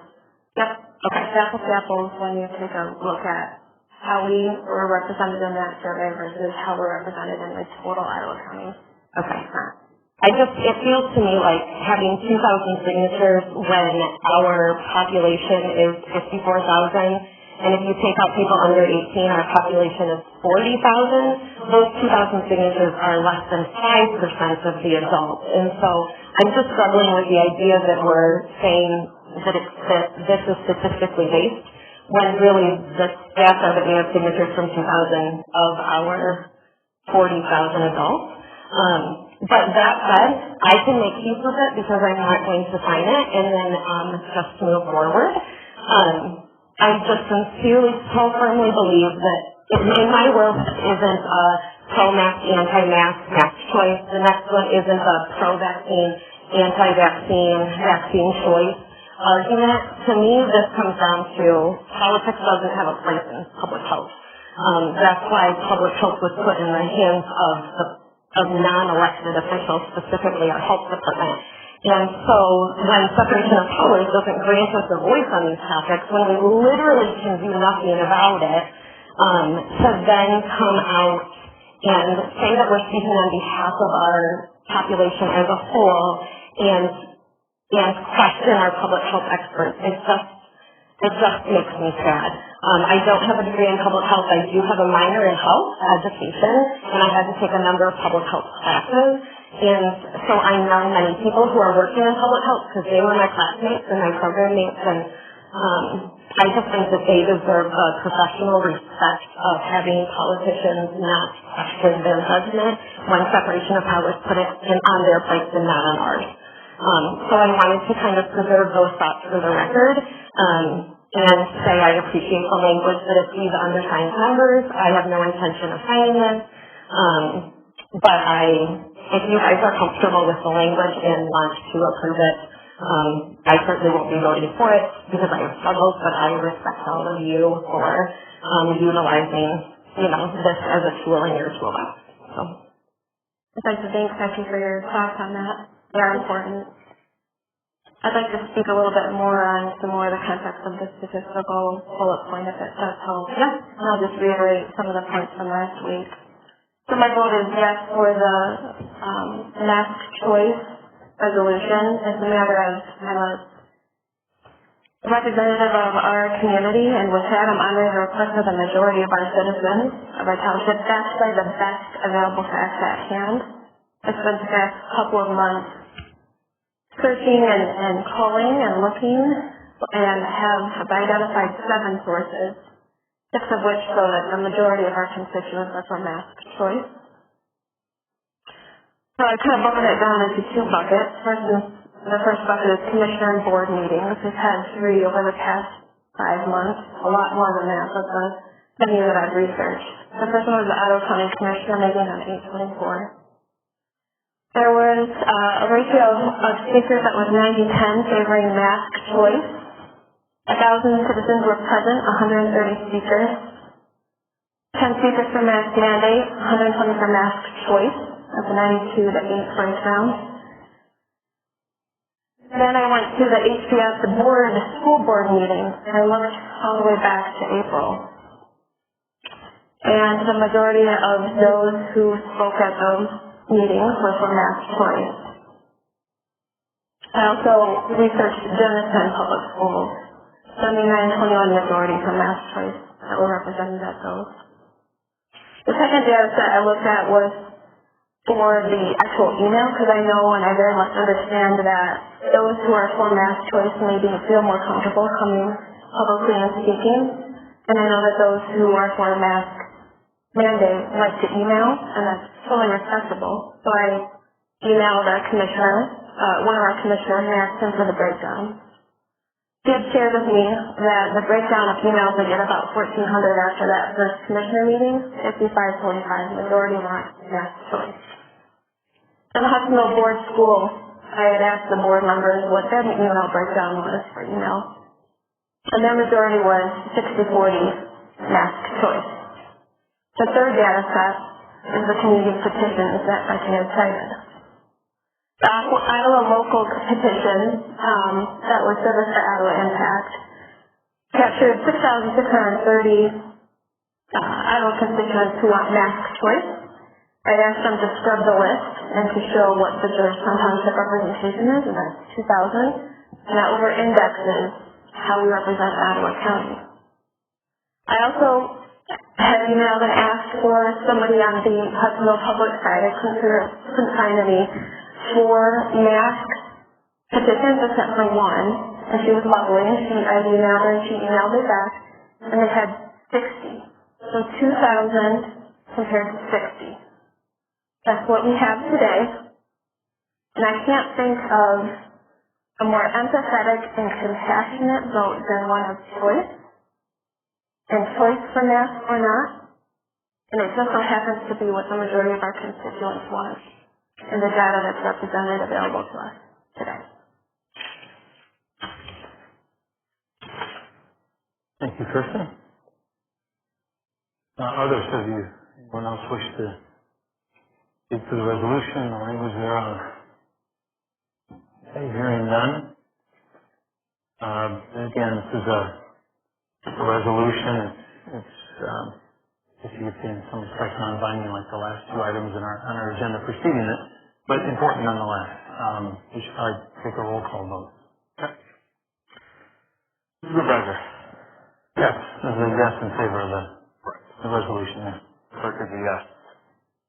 Treasurer. Yes. Mr. Bowden. Yes. Mrs. Montai. Yes. Mr. Swam, sorry. Yes. Okay. Mrs. Steele. No, thank you.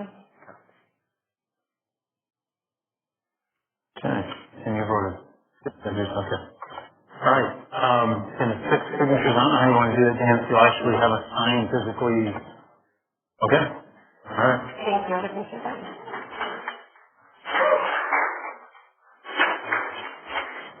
All right. You get right on it, then. Right on. Okay. Item 16. Perhaps should have been stated in the more positive vaccine choice that is listed here as vaccine mandate resolution. I had been tasked with drafting this one and submitted it. Make sure each of you got it. So I'll go ahead and make the motion then to adopt the resolution opposing vaccine mandates. Is there support? All right. It's before this board as well. And I want to give everyone a chance again who wants to speak to it to do so. I would say for my part that I adopt in large measure first in both your rationale, albeit they're different issues, but still involving choice and one's health. I think also your tone. I appreciate your tone, your respect. We understand these are things people feel very strongly about. And we also know that there's not unanimity. And so I appreciate the tone, but I also appreciate the support and the rationale. I think that same rationale in many ways, and even in a stronger way, would apply on the vaccine mandate, which I think we could all agree, whichever side we stand on this, is more threatening or onerous than perhaps K through 6 masking, albeit again there's been statistics about the effects on kids' health and the like, so I'm not minimizing that. But I think it's being potentially forced to inject yourself with a vaccine. You're taking away one's choice in terms of their own personal health care. It's stated in the resolution. Open it to others. So I'll give a little background on myself. I do have a bachelor's in biomedical sciences with a minor in business, as well as a MBA with healthcare administration. I have 15 years in healthcare. I've taken medical virology, I've taken medical immunology, I've taken chemistry, one away from a chemistry minor, I've taken all the biologies, all the anatomy, phys, everything like that. Through this whole process, I have wondered, did what I learned at Grand Valley, why is that not being used now? That's the issue I have. Like what you're taught in Grand Valley at that time was about a highly infectious respiratory disease. And how it's handled is by herd immunity. So I think we've handled it wrong from the very start. That being said, Dr. Nickel was actually one of my professors. So it's interesting to run into him again. So I just want to make sure I clarify, first of all, my background is not of just, I don't like vaccines. I don't like, it's scary, like, the government, stuff like that. I don't claim myself to be an anti-vaxxer in any way. I've actually gotten the flu vaccine because I believed in that science. I've gotten a lot of these things. But for me, to force someone to inject something into their body that, first of all, is still in an EUA status, which means emergency use authorization. They're still doing the studies. The studies won't even be done until 2024. I mean, in order to pass the vaccine, it's at the earliest 4 years. Granted, this one was handled a little differently, and it was all hands on deck, but you don't have any long-term data on this. So to force an individual to inject themselves with something that they don't necessarily believe in, even if they want a religious exemption or anything like that, there is nothing on it. If it's in UA status, if you were to pass away, my kids would have nothing if I got injected with it. There's no liability whatsoever to the pharmaceutical companies as it stands. So if there's no liability, there should certainly not be any liability on the person that is forced to inject themselves with it. There's got to be a two-way street on that. We need long-term data before we can even think about mandating a vaccine. MMR, all these other things have been referenced for years. Like, oh yeah, the science. I do believe in a lot of that science. But unfortunately, we're not there yet with the COVID vaccine. We're not there yet. With 3 different companies, and the longest data that you would have would be coming up to potentially a year. That's not long-term data. You can't manufacture long-term data either.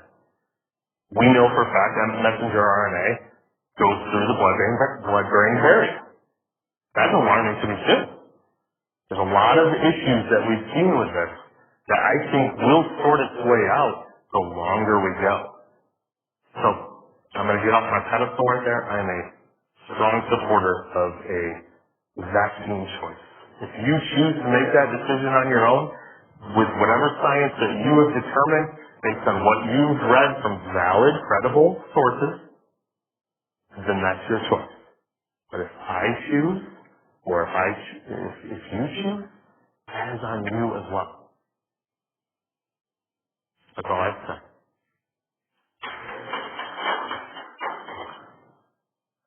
Others? Anyone else? Support medical freedom and choice. I prefer my comments from the previous topic that those apply here as well.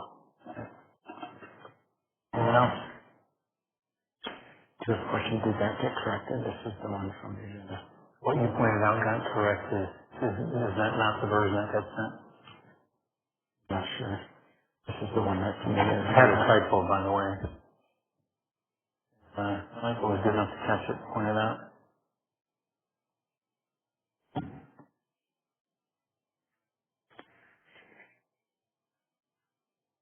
Yeah. You got corrected? It got resolved, yeah. Have you find it otherwise? Just the one of them. All right. On the agenda. All right.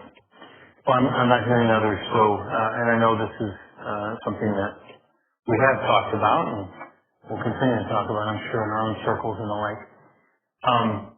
Let's take another roll call vote. Yep. Mrs. Montai. Yes, without it. Mr. Bellman. Yes. Mr. Steele. No. Mr. Schwam. Yes. Treasurer. Yes, please. Clerk is yes. Supervisor. Yes.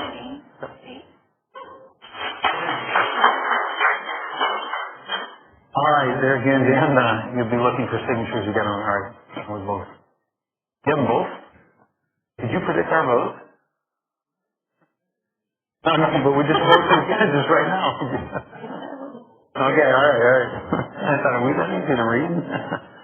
All right, second public comment period. For all of you who've been waiting patiently, and perhaps wanting to speak to the board now, either about issues we've just covered or any other issues concerning the township, it's an opportunity to do so.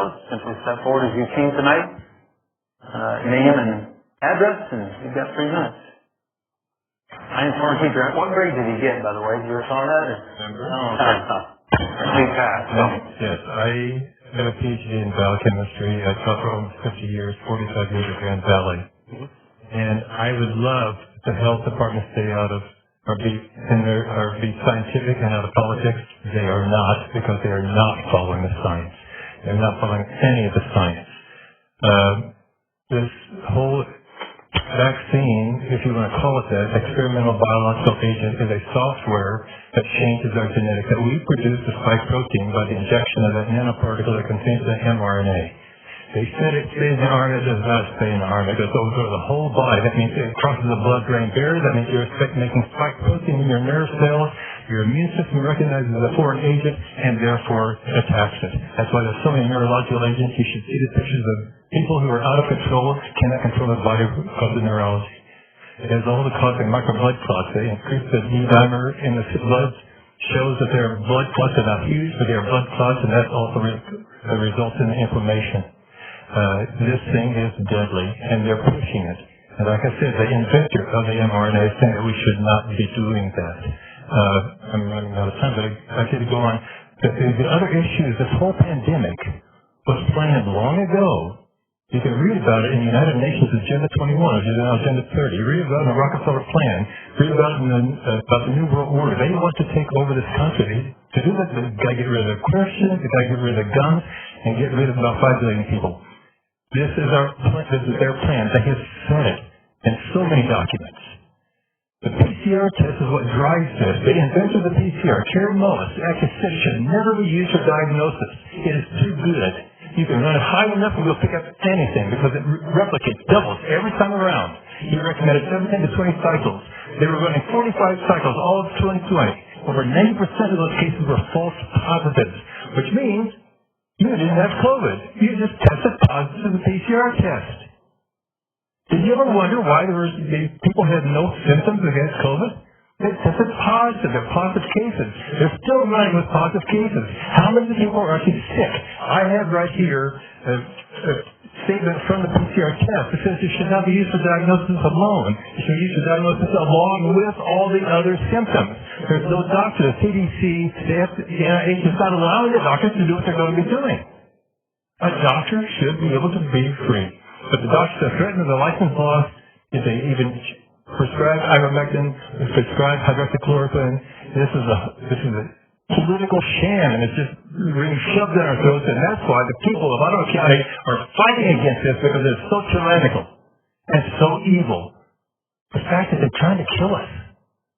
And you go on BitChute and Rumble, don't use Google, don't use Facebook, they're all compromised also over CCP.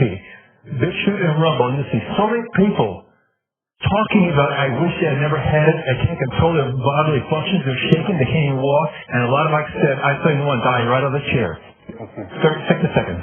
Fell off the chair and died. It is not safe and effective. I'm sorry. Anyone else?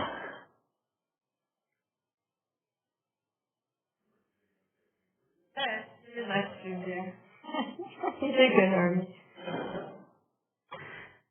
I already said that earlier. Yes, thank you, Board, for being courageous enough to be leaders in our community, standing up for our community members that want their liberties to choose their own health care. I started an initiative with healthcare workers all across the state of Michigan. We have now over 4,000 healthcare workers in Michigan that joined our initiative because their healthcare institute employers were mandating they get the vaccine, and they have seen firsthand how evil these vaccines are. Never in the history of vaccination and the VAERS program have we ever seen anything like it in reportings of the VAERS and all the adverse reactions and deaths from this. Again, 15,000 deaths. So thank you for standing up, being a voice for our community, a voice for these employees and for these students that want to be able to live their lives without being forced to mandate a vaccine. So I know it doesn't do a lot to stop this, but your voice matters. So thank you. I applaud you. God bless. All right. Anyone else?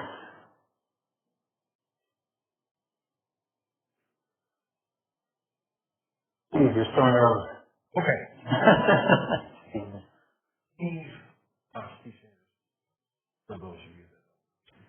There really aren't any mandates, guys. So I don't know what there's no forced mandate, no one's getting shot, none of that.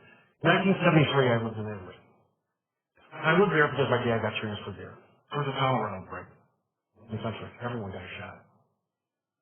Cholera deaths are about 95,000 a year in the world. How many people have died from COVID in the past year? Truly. I expected better professionalism. I expected more accuracy in what was written. Both resolutions were factually incorrect. They were sloppy and unprofessional and didn't reflect well not Georgetown Township. Science will always win. And loud doesn't mean that someone's correct. Whining isn't leadership. It's more pointed, but I think the facts were evident. Ms. Neal, I think you did very well. And I would love to pronounce your name correctly. I'm going to do it poorly. Statistics. Montague. Montague. People who speak or send emails aren't accurate ways to determine how others feel. Those are people that make noise. Facts are facts. And I find it disappointing that we depend on the loudest who think they're right. Appreciate it. Thanks for listening. And good luck on that job. I'm glad it's not mine. Thank you. Anyone else?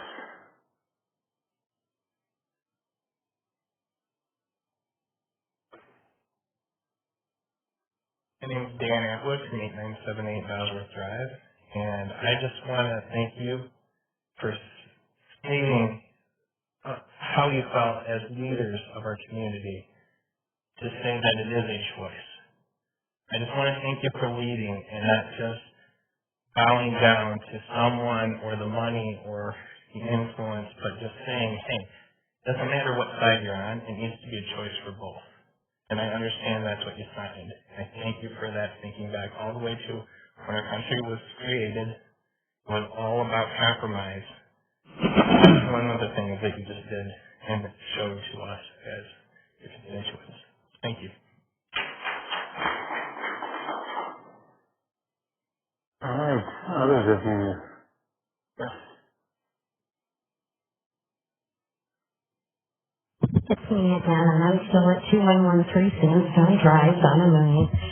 I just want to thank you guys from the bottom of my heart for that choice, because I think that you can see, and Kirsten, I have to say, I was really impressed with the data that you did, that you actually went through and looked at the fact that, yes, the majority, we are the majority, and you can see that when you go out into our community these days, whether it's the grocery store, whether you go into the high school or the junior high where the kids are not required to wear masks, you can see the choice right there. The majority of the people are not wearing the masks anymore. The majority of the people have done quite a bit of research, and here's just a little bit of information that I want to give to you that you're not going to see in the news. Did you know that the White House, Congress, their aides, Pfizer, Moderna, just to name a few, will not be requiring vaccine mandates, are not requiring vaccine mandates. Why not? U.S. Postal Service, no, none for them. Why not? So I think there's a lot of things that, besides the science, and there's some really good people here who are better speakers on the science than I am, there's a whole lot of other circumstantial events going on. So when you look at the whole package put together, that should tell you exactly what's going on. And one of the things also, the case that I was referring to, the Jeffrey Smith case out of the University of Cincinnati, Ohio, I did call down to that hospital, and I did let them know, based on my information of the case, how unethical and immoral what they were doing by holding this ivermectin from this man, and that his wife had to go to court and fight, even, to get them to treat him.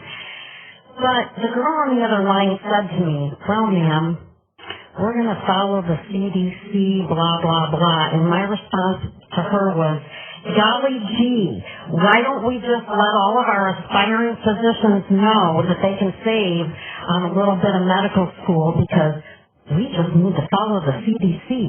So yes, Becky, people do need to start questioning doctors, healthcare workers. There's a lot of money involved, a lot of money for COVID patients, for people to be on ventilators. You get into the hospital, you get on a ventilator, your chances are not very good. That's a fact. I mean, they're paying, the hospitals are getting paid for people to be on ventilators. So yes, we're in a really unprecedented, scary time in our life where, quite frankly, I don't want to go to the hospital. So I think that we need to start questioning these folks. Thank you again, everybody. Really appreciate you. And thanks again. Time for more, yes. Hi, I'm Melissa DeBoer with 7263 20th Avenue. And I haven't been to a board meeting in a long time. I just decided to come tonight. Kind of an interesting meeting. I guess what I would like to say to Mrs. Steele and also the others that we have in the room, how do you feel if someone said you may not get the vaccine? We're not allowing you to get the vaccine, or we're not allowing you to wear your mask. We're not allowed to. If you would, you need to address through the sheriff, yeah. They would be very, very upset that we were not allowing them to have masks. We would not allow you to have a vaccine. So I think that the choice of the person is what is the correct thing to do. That is what, as Americans, we do, is not that we are told that we cannot have something that we want, that if it's within our ability to have it, or if it's offered, I think that is what should be done. And I respect that. If you want to have a vaccine, that's lovely. That's wonderful. If you want to wear a mask, that's great. We see people in the stores and in the schools. If you want your children to wear masks, then double mask them. That's fine. But don't make other people wear masks or get vaccines if they don't choose that. So that's my 2 cents for an impromptu. So thank you so much for letting me address you. All right. Anyone else? Yes.